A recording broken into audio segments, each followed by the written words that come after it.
What up, everybody? What up, everybody? What up, everybody? Welcome back to the greatest afternoon show in the world. It is AC Reviews the World, and I am your host, AC the Engineer, and we are at episode 108. Yep, episode 108. Like I've said it before, we're going to do One Piece numbers. We're trying to do One Piece numbers. Hope everybody had a good day. It is Wednesday, January 14th, 2026. And it's a little after 6 o'clock. 6 o'clock, end of the day. That means we got a time to wind down and look through some of the craziest things that I pulled up for us today. You know, everything about this show is about where we review things together. We review the world together. Why? Because the world is a crazy place and we need to talk about this kind of stuff. We need to talk about this kind of stuff together. But we respect everybody's opinion, expect everybody to have an opinion. And if you disagree with anything I say, please leave a comment. Let's talk about it. There's no need for name calling, anything like that. Tell me what you're thinking. I'll tell you what I'm thinking. I might be wrong about something. I might be misunderstanding something. So let's talk about it. Let's talk about it. But you know how the show goes. We meet here Monday through Friday, starting between 6 and 7, where we usually go over four different topics that popped up that I found interesting and wanted to talk about.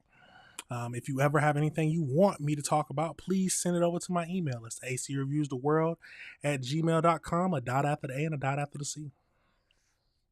Now you know how we like to do it. Let's jump right into it. We might switch it up one of these days where we just do a little chilling or might listen to some music for a little bit until more people get in here. That's the future, when we start having a lot of people in the live stream, because we will. Why? Because this is the greatest afternoon show. I'm putting it in the air right now. It's the greatest afternoon show in the world. Yeah, I said it. But let's get over into it. You know how I like to do. Let's jump right into it. How Future said. Sensational. Yes, let's have a sensational show today. The first topic we're going to be discussing today is we got a convicted felon. See, I always do that wrong. We got a convicted felon who sexually assaults a high schooler. So it looks like he had a lot of prior offenses. So we're going to get over into it. We're going to watch a few videos. Then, of course, do the AI breakdown. So let's get over into it and see what we can learn from this whole situation. Let's jump into it. Only on 2 tonight, a man is behind bars after police say he kidnapped and sexually assaulted a Spring ISD student. Thanks for joining us for the news at 5. I'm Joel Eisenbach. And I'm Lisa Hernandez. Keith is on assignment. Tonight, police say the suspect may have other victims based on what this investigation has revealed so far. KPRC 2's Bryce Newberry live at the Harris County Jail with the story you'll see only on 2. Bryce? Lisa and Joel, this 15-year-old student smoked a THC vape and took an edible at school, according to court records. Then she walked away from that campus, and that's when this suspect, a complete stranger, approached her and offered to help, even to take her to a police station. Tonight, though, he's been arrested by police. He is here in the Harris County Jail, accused of raping that Dekaney High School student. All right, Mr.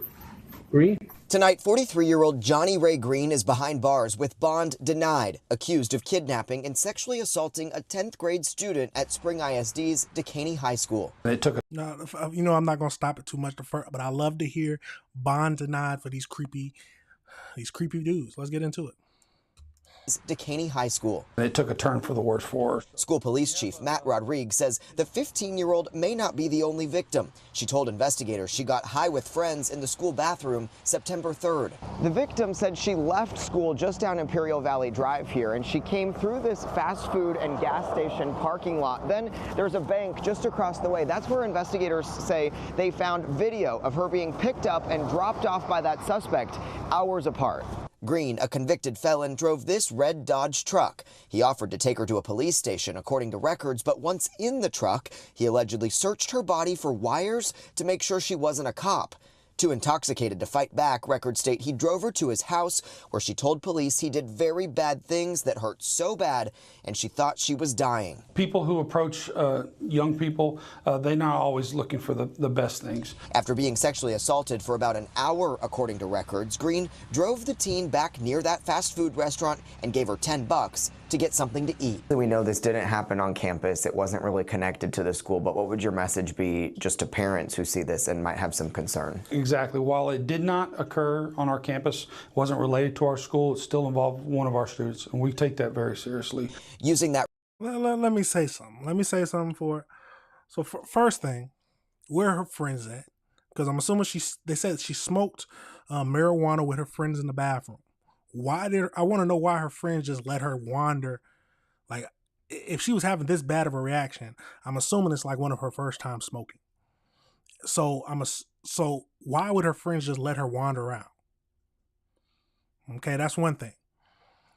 And then maybe, I was about to say, maybe intoxicated or not, why are you getting into a car with a random stranger?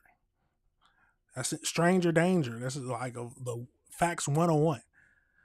But I don't understand why she left the school in the first place. But let's keep going. Red truck is a clue. Investigators found surveillance video and used license plate readers to track back to Green, eventually getting a hit on his DNA through a national database. Charged with aggravated kidnapping and sexual assault of a child, the Harris County Violent Persons Warrant Task Force took him into custody Monday. In my mind, this is a predator, and I'm glad he's off the streets. So tonight, Spring ISD police are hoping to hear from any other possible victims connected to Green. We do know that he's been arrested in the past for continuous sexual abuse of a child. A jury even got seated for his trial to begin, but then Harris County prosecutors dismissed that case, I'm told, because of a missing witness. Tonight, again, his bond has been denied, and we know that Harris County prosecutors plan to ask the judge to hold him in jail pending trial without bond under the new voter-approved Proposition 3.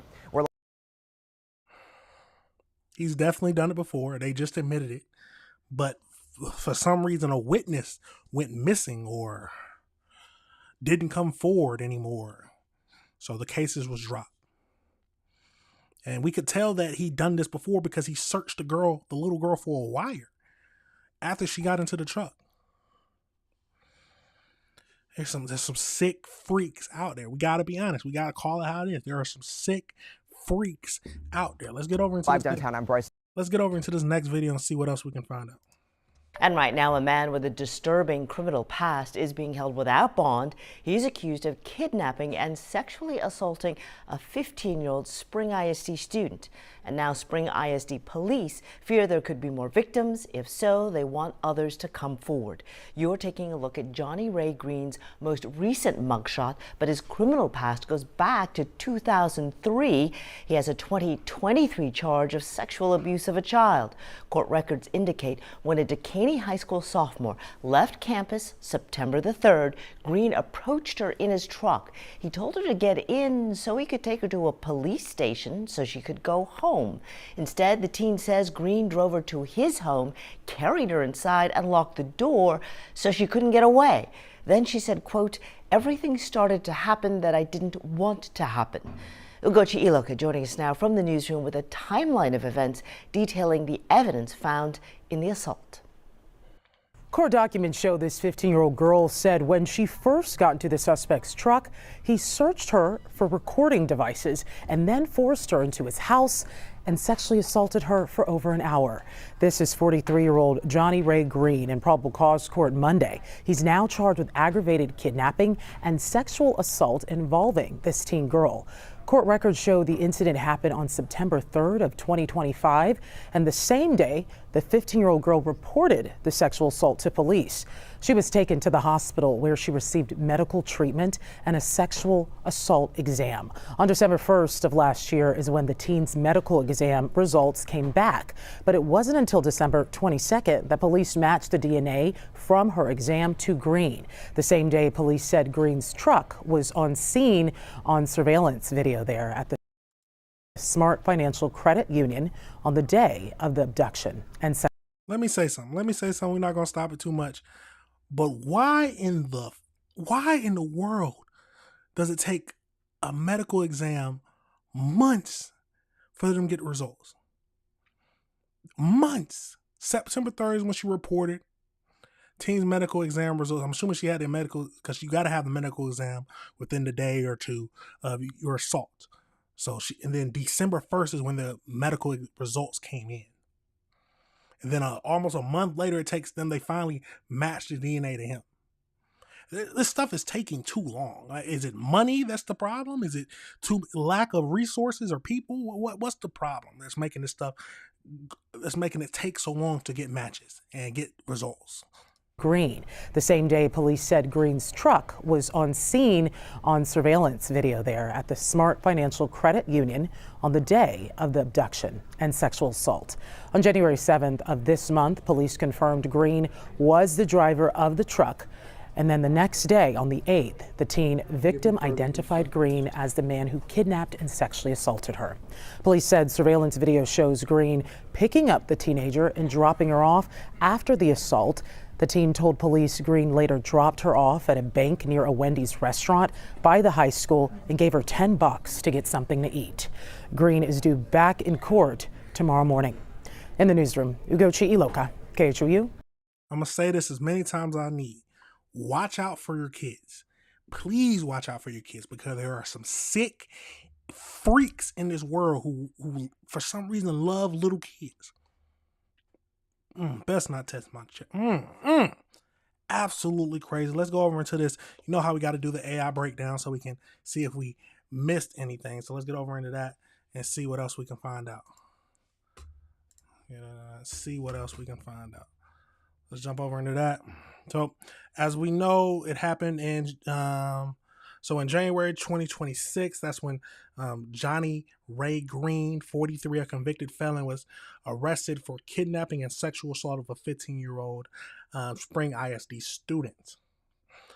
So the incident happened on, so we already know, September 3rd. Green allegedly offered the 10th grader a ride to the police station and then gave her $10 of food after he dropped her off. So he is charged with aggravated kidnapping, sexual assault of a child between the ages of 14 and 15. He is currently held in the Harris County Jail without bond. I love to hear it. And prosecutors successfully argued for his detention under Texas Proposition 3, which allows the judge to deny bond for certain violent or sexual offenses. See, every single place needs to have something like that. If it's a violence or sexual offense, the judge, I don't care if it's something violent, something crazy. I don't care. I want the judge to deny the bond, because sometimes the judges are lenient, and sometimes they say that they're held up by the laws, like they can only hold them so long because of the laws in place. So criminal history. So Green is a convicted felon with a criminal history dating back to 2003, which includes a 2023 sexual abuse of a child.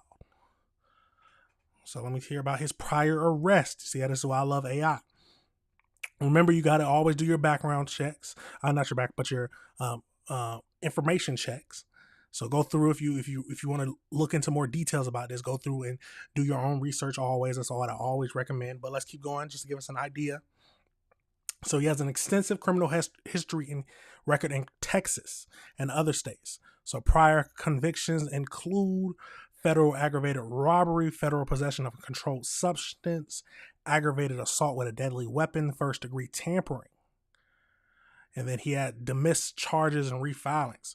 So remember that continuous sexual abuse of a child originated from a 2021 case that was dismissed. But it was refiled. These charges were refiled January 14th. So today, 2026. Okay. I'm glad that they refiled them. Injury to a child. So he accused of choking and punching a 14-year-old who tried to protect their mother from Green. This case was dismissed because the mother refused to cooperate. Domestic violence, other outstanding. He was just an awful human being to begin with. An awful human being. But because the cases were dropped, people don't want to come forward.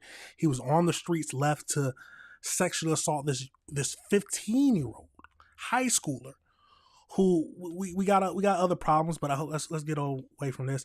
We got other problems that we need to talk about, but he was left alone to assault this 15-year-old. But this question is still asked. I still want to know, first of all, she was smoking weed in the bathroom of the school with her friends. Why did her friends just let her leave on her own? if she was having such of a bad experience, either it was something bad in the marijuana or it was her first time using marijuana. So why did her friends, her so-called friends, leave her alone and let her leave the school and just walk away? Was it the end of the day and she normally walks home? There's a lot of questions. But overall, I'm glad that this man, this sick freak, was caught. And he's held without bond. So we just got to wait to see what he actually gets charged with. And hopefully he doesn't see the light of day again. That is what we got to pray for. But pray for this little girl who's going to have to go through a lot of therapy and deal with her trauma. It's a tragic situation. At the end of the day, please look after your kids. Please look after your kids. Now, that's a crazy situation, y'all. Let me know your thoughts and let me know if you disagree with anything I said. Absolutely crazy. Let's pivot over to the next topic we're going to be discussing today. And we got to go to Chicago. You know, we love Chicago. You know how crazy Chicago can be. But we got a CTA Blue Line train stabbing. It looks like the man was caught recently, today or yesterday. So we're going to get into that. We're going to look at the video of when it first happened and when they were first reporting on it, and then him recently being caught so we can see what he looks like. So let's get over into it and see what we can find out about this whole situation and see if they tell us anything. So let's get into it and see what we can make of this whole situation. Police are still looking for a person they say stabbed a 37-year-old man to death on a CTA Blue Line train early this morning. This as the city is under a microscope by the federal government to get a CTA safety plan in place. Our Marissa Sulik spoke with some people trying to curb the violence about what it will take for riders to feel safe at all hours of the day. The stabbing occurred inside a train car at the Park and Lake stop. Early Saturday morning, just before 2:30, Chicago police say a man was stabbed in the chest and abdomen on the Blue Line. A suspect still not in custody. It's unknown how you receive them at this moment. These things set it back. People are afraid to ride. The press coverage is enormous. And it's just a sign we have a lot of work to do here. DePaul University transportation professor Joe Schwederman says even though city crime statistics are down, the CTA is a major problem. It's a problem organizations like the Violence Interrupters are trying to solve. Let me say something before we know I'm not going to stop it too much. But the crime is down, but we got people getting stabbed and hurt all the time and killed. I love to hear that. Let's keep going though. Let's keep going. Back this up a tad bit. Are trying to solve. We can diffuse potential deadly or potential violent situations before anybody's injured or killed. Founder Teal Hardiman says they have been going on CTA trains for the last month to de-escalate situations. He says so far they mediated 20 conflicts. We had two guys that were looking to rob an older couple. We talked them down. Hardiman says they have nearly 40 volunteers with 100 people on standby who want to join. Now he says the city is getting involved. Hardiman says the CTA reached out to his organization to submit a proposal for one of their two new pilot programs. Both would have specialists on trains, but one would help people in a crisis. The other would work with Chicago's youth to de-escalate any violent situations before they happen.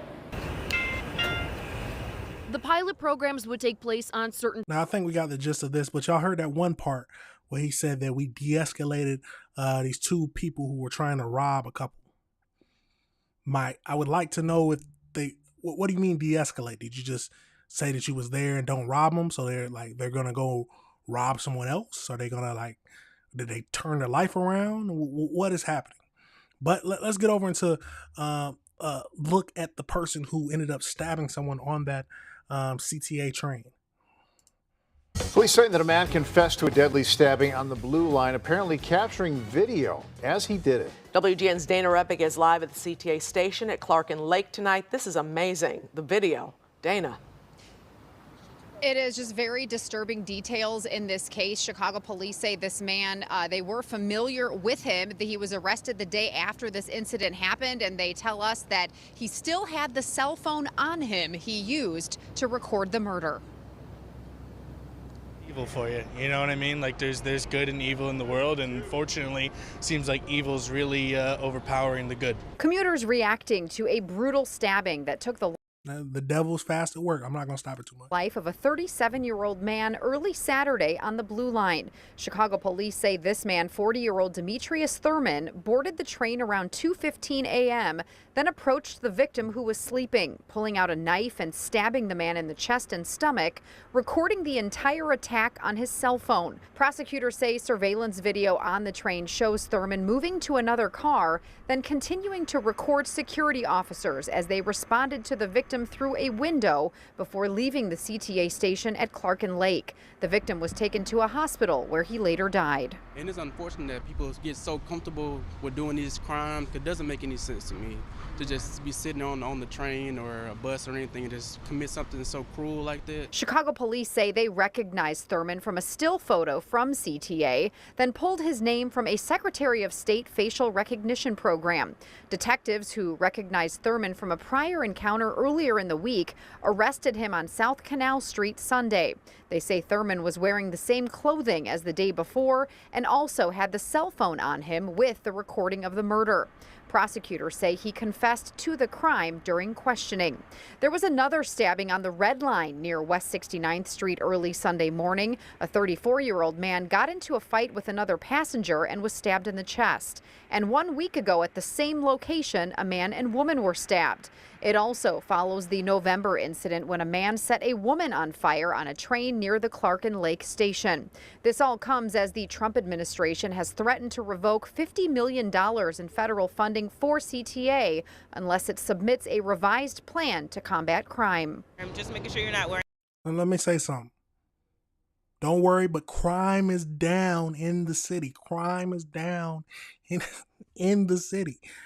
Boy, this is crazy. Any headphones, paying attention. I know some people might have to commute and they might be tired if it's a long commute, but at least try to stay awake just to be sure, because you just never know what could happen. It's definitely unfortunate, and they definitely need to do something about it. Yeah. Security, police, more cameras, anything, or even have like a detector on the bus when you walk through, and if you have anything on you, it'll like notify.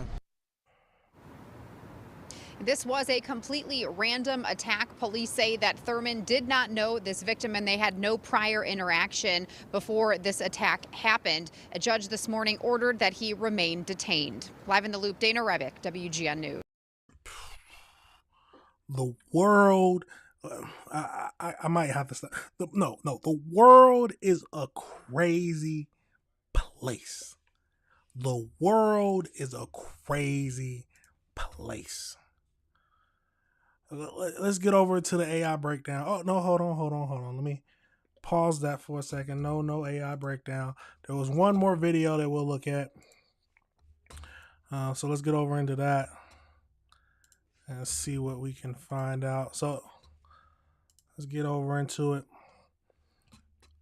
Look at this. Hopped on the CTA Blue Line and they will ride overnight. Now, they insist that this will, in fact, help deter crime, while one Northside alderman is saying people should not ride the CTA or any public. So this video is about violent interrupters.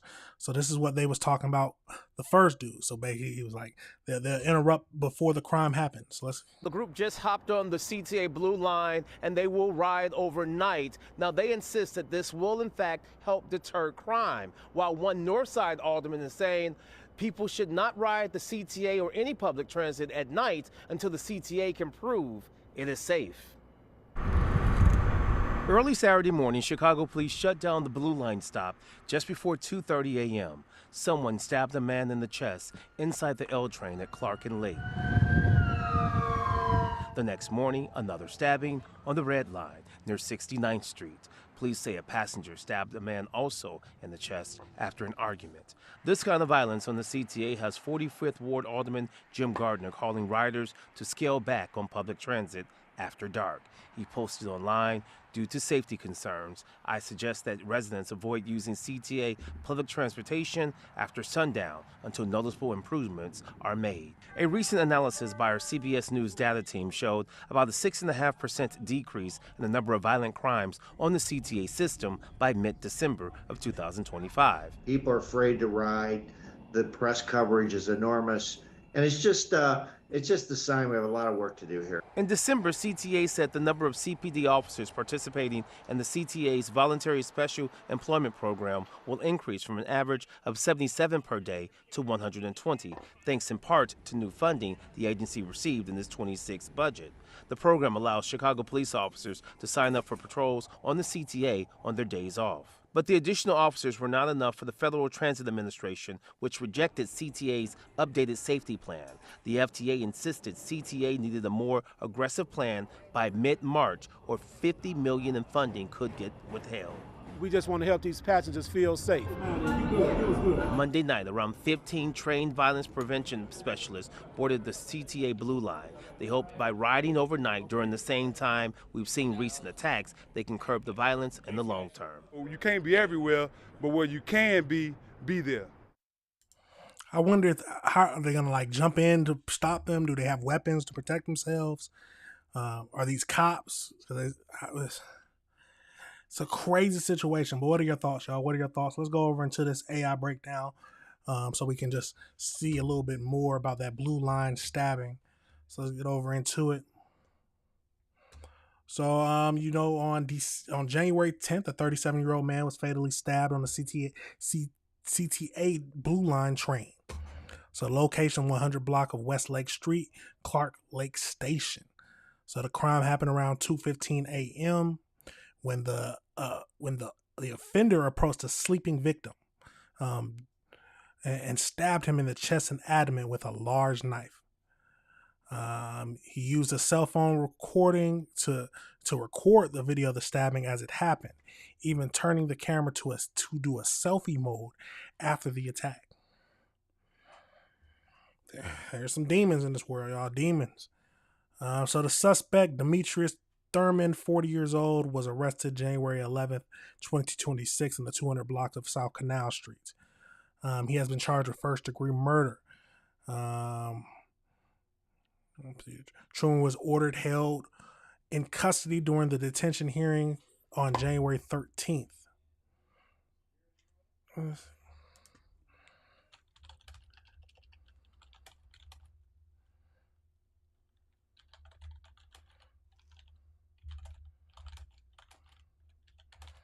I want to see. I spelled that wrong.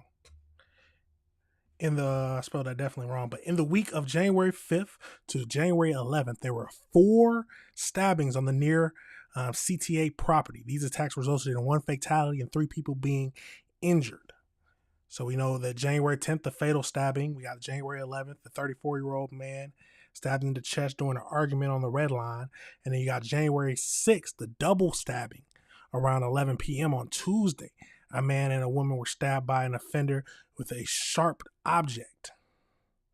Both victims survived.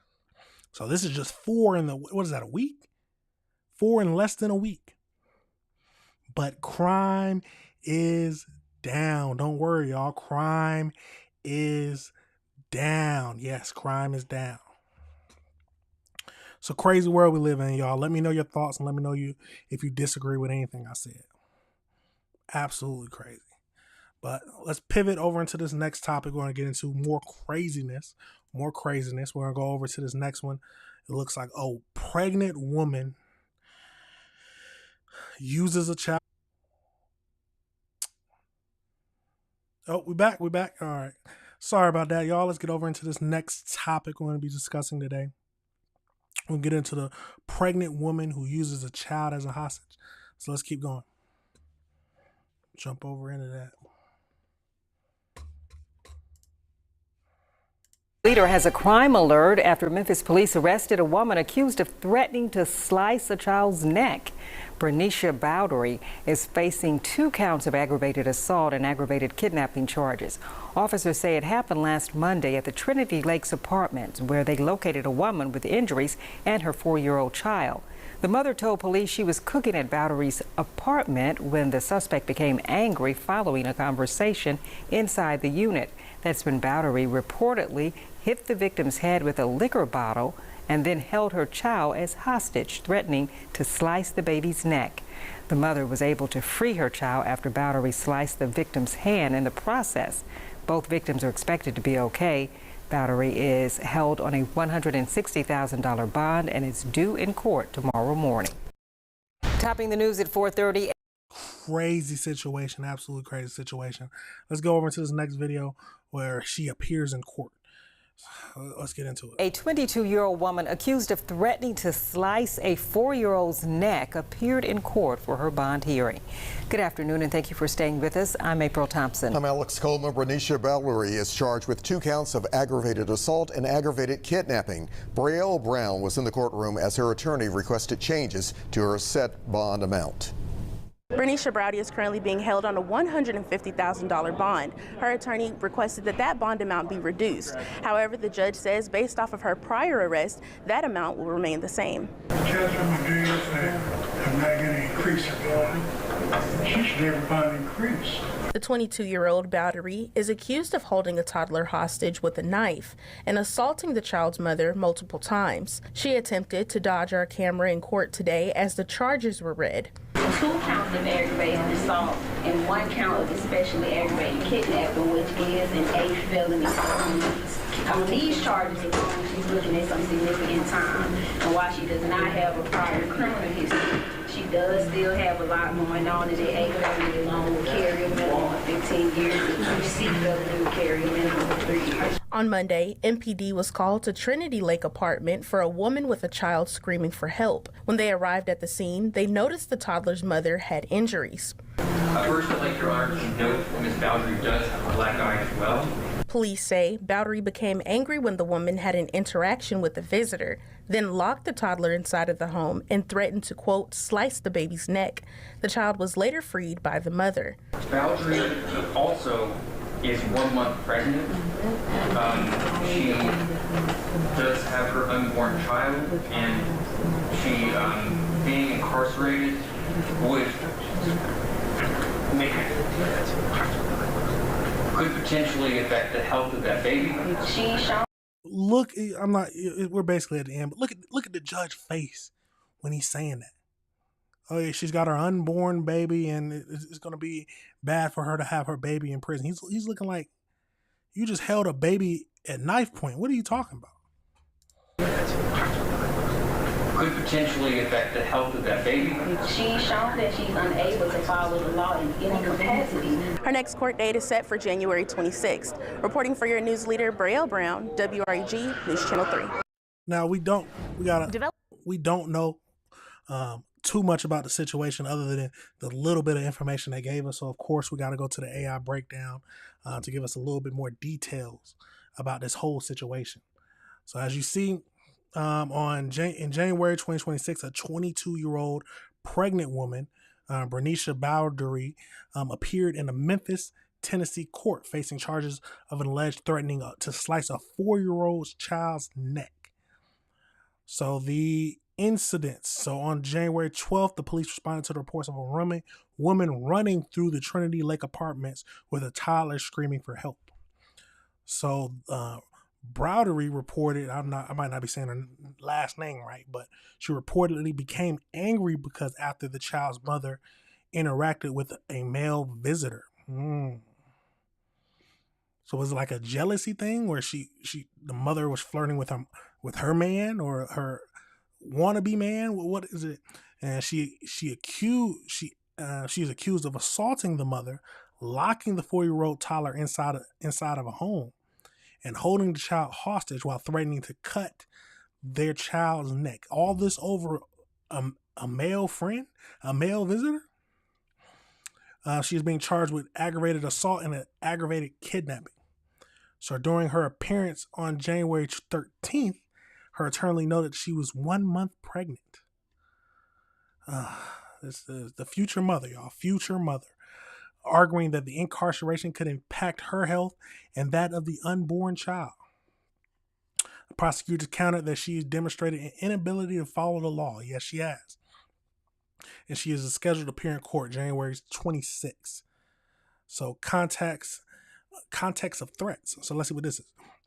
While this specific case involves a pregnant woman as an alleged aggressor, medical and legal experts note that the pregnancy often increases vulnerability to violence, domestic violence risks. So domestic violence is leading health problem during pregnancy, with 20 to 30% of women reporting physically violent partners.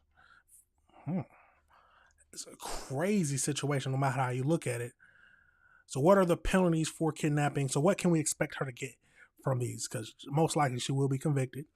So aggravated kidnapping is a Class B felony with the imprisonment of 8 to 30 years in a state prison. Fines up to $25,000. And then you got the aggravated assault, which is a Class C or D felony. Class C felony, and imprisonment lasts from 3 to 15 years with fines up to $10,000 to $15,000. The Class D one is 2 to 12 years. Additional consequences. So judge may order the defendant to pay the victim's medical bill, counseling, or lost wages. It's a crazy situation. Now, all this stems from, y'all got to remember, all this stems from the woman being angry that she was interacting with a male visitor.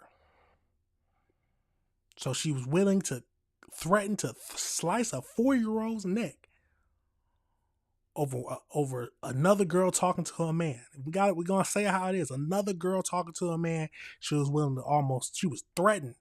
We don't know if she would have really done it, but she threatened to do it to slice a 4-year-old's neck.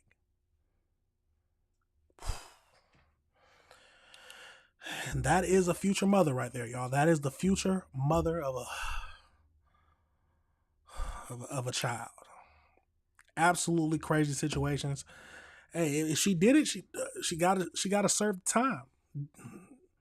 Do the crime, got to do the time. Ain't no you think you're just gonna threaten to slice a 4-year-old's neck and just get away with it just because you pregnant yourself? No.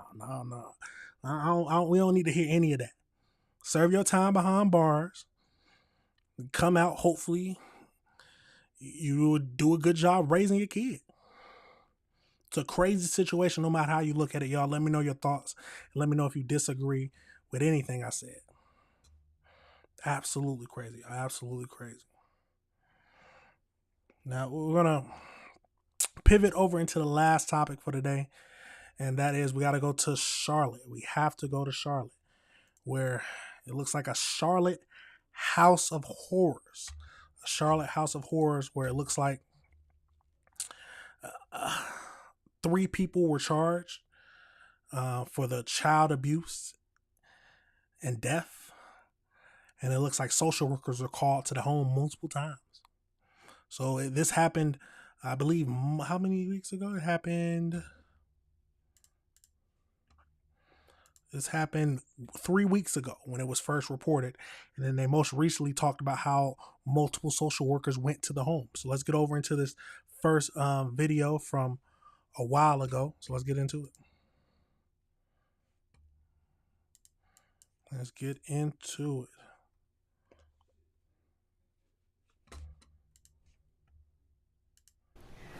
Developing tonight, a Charlotte activist says she had a run-in with the mother of a 6-year-old child who died in heinous conditions while being supervised by her legal guardian. That legal guardian is behind bars tonight. Channel 9's Hunter Signs is live in Uptown Charlotte. Hunter, you learned some disturbing new details about how this child was allegedly treated. Hannah, I want to warn everyone that many of the details in this case are repulsive and graphic. Tonight, I learned that 6-year-old little girl who died last week was just 27 pounds. Typically, the average weight for a girl that age is around 45 pounds. This is a house of horrors, the home where police say 6-year-old Dominique Moody was forced to stay in a dog crate in the living room, often bound by duct tape. Tonight, her legal guardian, Susan Robinson, is behind bars on no bond after police say she refused to assist, call 911, or report abuse and neglect. She was supposed to be her caregiver. Jacqueline Lewis was heartbroken when she heard the news. To find out that this child had wounds on her body, 6 years old, 27 pounds. Me as a mother, I would never, ever do anything like that to my child. for anyone else's child. Dominique's mother is not charged in this case, so we aren't naming her. But Lewis says a few months ago, she picked the mother up from this home to help her find housing for her and her kids. She got in my car, she didn't have anything. So I said, where's your clothes and where are the children? And she said, well, I'm gonna come back. I'm gonna go get everything straightened out at the hotel, and I'll be back to pick the kids and my clothes up. Susan Robinson was the legal guardian of Dominique and the other 4 children who lived in this home, ranging in age from 1 to 6 years old. Robinson says Dominique's mother abused her for 1.5 years. Officers were told when Dominique was found not breathing, she was placed in front of the kitchen stove to warm her up and bring her back to life. Lewis is left emotional and full of questions. Those kind of parents don't deserve children. Police are determining if other people should be charged in this case. Channel 9 did reach out to DSS with numerous questions, including whether they sent anyone to inspect or visit that house before and while Dominique was living at that home, and if they had ever received any complaints with that address listed. So far, we have not heard back from that state agency. They obviously didn't. Or maybe I don't know. This is a crazy situation, y'all. But we got 3 people charged. Let's get over into this next video. Well, bond denied for the 3rd woman charged in a horrific child abuse case. Taryn McKnight went before a judge this morning for her first appearance. She is one of 3 people charged with multiple counts of child abuse after a 6-year-old girl was found dead in a home in East Charlotte earlier this month. And we do want to warn you, some of the details are graphic and disturbing. WBTV's Katie Salt reports. Prosecutors say while Taryn's mother, Tanya McKnight, was the primary guardian for that 6-year-old, they say Taryn knew the alleged abuse was going on and did nothing to stop it. Send her to jail too. That's all I need to hear. Send her to jail too. Arrest warrants say Taryn was caring for the 6-year-old as her adopted sister. Taryn appeared in court virtually Friday morning and in a wheelchair. Monday, prosecutors said shortly after the alleged child abuse was discovered, Taryn was hit by a truck and had been in the hospital since. She was interviewed and arrested shortly after she got out of the hospital. The affidavit says police got a call to a home on Gwynn Hill Road on December 16th from Tanya McKnight saying her child was not breathing. Police say the home was infested with rodents, insects, and did not have central heat. Prosecutors also say along with the 6-year-old little girl, there were 4 other children in the home. The DA says the abuse against the child went on for nearly a year and a half. Court documents show when the child was taken to the hospital, she weighed just 27 pounds, which is considered malnourished. They also say she had injuries, including broken bones, burns, and extreme rash. The affidavit says Taryn and Tanya McKnight are the caregivers of the 5 children in the home, but the other woman charged, Susan Robinson, also lives there. Police in court Friday say Taryn admitted in the interview she knew about the abuse and said while she was not the, quote, main actor, she knew a lot about what was going on. The judge, in the end, denying bond for Taryn McKnight. And McKnight is due back in court on January 16th. In Uptown Charlotte, Katie Solt, WBTV, on your. Absolutely. Let's go back and look at what these women look like. You got Taryn McKnight, Tony McKnight, and Susan Robinson. All of them are charged for child abuse. One was the main perpetrator, 2 others knew about it. At least that's what I'm thinking. It's a crazy world. But we also got to hear about the social services. Where were the social services and all this? Especially since it was an adopted daughter. So let's get over into that. WBTV, our investigates teams uncovering just how much authorities knew about allegations of abuse and neglect at an East Charlotte home before a child's horrific death there last month. Investigative reporter Naomi Coles obtained records showing this home was well known to officials, yet no one stepped in to remove the children. No child's story should begin at a funeral home. But for Dominique Moody, that's where you'll now find her most outspoken advocates. We know that this little one struggled to survive. J. Vernon Peterson is Dominique's distant relative and runs Unity Funeral Services in Fayetteville. He didn't know of Dominique's existence until family reached out asking him to help in her death. When I read how she passed away, I was incensed. Graphic and horrific new details just released in court. The 6-year-old died in this East Charlotte home, since burned in a fire on December 16th. Investigators have charged 3 women in the home, including Dominique's guardian, and accused them of keeping the child bound in tape in a dog cage, withholding food, beating her, and leaving her to sleep with dog feces, rats, and roaches on the floor.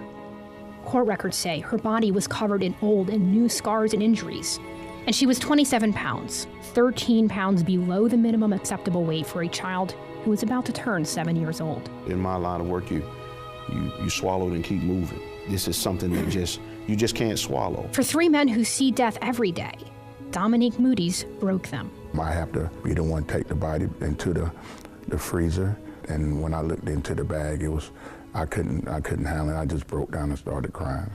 Until now, the Mecklenburg County Department of Social Services has refused to comment on whether they had been involved at this home, citing child privacy laws. But I've now obtained this juvenile court record, typically sealed off to public eye. It's filed by DSS social workers. In it, they admit to 5 investigations opened at Dominique's home in the years before her death. The agency closed each of them, saying there wasn't enough evidence to substantiate abuse and neglect. This is evidence of a system failure. No substantial. I don't know how the home looked. I don't know how it looked on the inside, just from the outside of what we're seeing right now. But just thinking about all the injuries and everything like that, if you pop up unannounced, you would have found something. You cannot tell me if you would have popped up unannounced at that household, you wouldn't have found something that would have helped you get that little girl out of there. I don't know who they're trying to lie to. That is crazy. The system has blood on its hands. Those closed investigations are undated in the record that I have. But the man who embalmed Dominique's body believes her scars and injuries date back years. My professional opinion is they're as old as she is. Some of those markings have healed over and scar tissue, things like that, at least 4 or 5 years at bare minimum. Do you believe that this child should have been removed from this home long ago? Absolutely. Absolutely. Absolutely. Without question. You protected yourself, but you've not protected the children that you had a commitment to take care of. My chocolate drop, my twin. I found Dominique's biological mother, Ikea McKnight, who court records say signed custody over to Tanya McKnight 5 years ago, who was a relative charged in her death. Did you ever call police about the children? Yes, I have. I have the proof. Through a Freedom of Information Act request, I obtained records showing Charlotte police were called to this address nearly 50 times since 2020. Domestic disturbances, custody escorts, assaults, and at one point looking for a young man who lived there who was wanted for murder. In those records, I found at least 3 calls that appear to be from family members, asking dispatchers for wellness checks because they were worried for the kids. In one case, the record says the biological mother was trying to get the kids back. My baby needs justice. Should no child have to get put into the system and have to worry about who's going to properly take care of them? Let's not. I would like to know why she gave the kids in the first place, or her kid. But this is a crazy situation. Have Dominique go away in vain, that because of her, we're having this conversation. Because of her, somebody else is going to be saved. The photos you've seen of Dominique throughout this story show her as a baby, the last time her biological mother says she saw her alive. I have been shown photos of Dominique, taken by someone inside this home about 4.5 months before her death. They are graphic and they are horrible. The best way I can describe them is that I've only seen children look like that in photos from areas ravaged by war or famine. Not in a home on Charlotte's East Side, in a county filled with resources, and at an address well known to authorities who are responsible for her safety. Reporting in Mecklenburg County, Yomi Coles, WBTV, on your side. This is one of the craziest situations I've seen in a long time. The craziest situations. Now I feel like we got the gist of it, so we're not going to do the AI breakdown, but this is a crazy situation. Well, we might. Let's go over into it and see what if they can tell us anything else that we already don't know. So as they mentioned, cause of death. While the official cause of death has not been released, investigators detail extreme neglect and torture. At the time of her death, she was 27 pounds. Court documents state that the child was forced to live in a dog cage, duct taped and beaten for a year and a half. The officials described the residence as a house of horror infested with rodents, cockroaches, human and animal feces were found in every room. But they said that they investigated, went to the house 5 different times to investigate child abuse and didn't find sufficient evidence. Send them, whoever they put down who have went to go see the children, send them to jail too. Or they need to be fired and sent to jail. Because either you lied about going to see them, or you seen this and was just like, yeah, and just brushed it off. Or please tell me you did a unannounced visit. Because if you just announced, of course they're gonna try to clean it up. But if that's how the house was, I don't know how you can clean it up.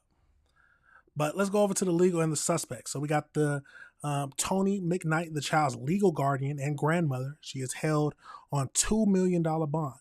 You got the McKnight's sister. She is held without bond. And then you got Terry McKnight, Tony's daughter. She is also held without bond. Why is the legal guardian, who probably I would blame the most, have a $2 million bond and everybody else has held without bond? I don't understand that. But all 3 faces charges of felony child abuse, inflicting serious bodily injury, and 4 counts of misdemeanor child abuse. Their next court appearance is scheduled for March 19th. So it's a systematic failure. A recent investigation revealed that authorities, including the police and social workers, had been called to the home nearly 50 times. And then on Christmas Eve 2025, just days after the arrest, the home was intentionally set on fire. So you know why? Come on now, we use our context clues. Why was it intentionally set on fire? To destroy, to make sure no one else gets any more evidence that can be used against them, or for the insurance money. Those are the only 2 possibilities. But this is a crazy case, y'all. Absolutely crazy case. And then, most important part, the 4 other children, ranges from 13 months to 6 years old, were removed from the home and taken into state care. So they at least they get those out, but they were too late for the 7-year-old. Crazy world. Yeah. Send the social workers to jail too. I don't need to see them. They should never be another social worker for the rest of their lives, and they need to go to jail. Because there's no way, if you did an unannounced visit, you did a random visit to check on these children, you would have found there was no reason you can say, oh, there was no evidence. Come on now. The girl was sleeping in a dog cage, getting beat, underweight. Absolutely crazy, y'all. Let me know your thoughts on that situation. Let me know if you disagree with anything I said. It's a crazy world, but we got to review the world together. We have to review the world together. But that is it for the show today, y'all. Thank you for watching. Thank you for watching now. Thank you for watching later. We talked about a lot of crazy things. So go back and look at the live stream, and then you already know these videos will be broken down so you can watch the one you want to. Remember, y'all, hit that like button, hit that subscribe button, and hit that notification bell so you can be up to date on all the videos. Remember, y'all, this is the greatest afternoon show in the world. It's AC Reviews the World, and I am your host, AC the Engineer. You already know I got to play that outro. But that's it for now, y'all. Peace.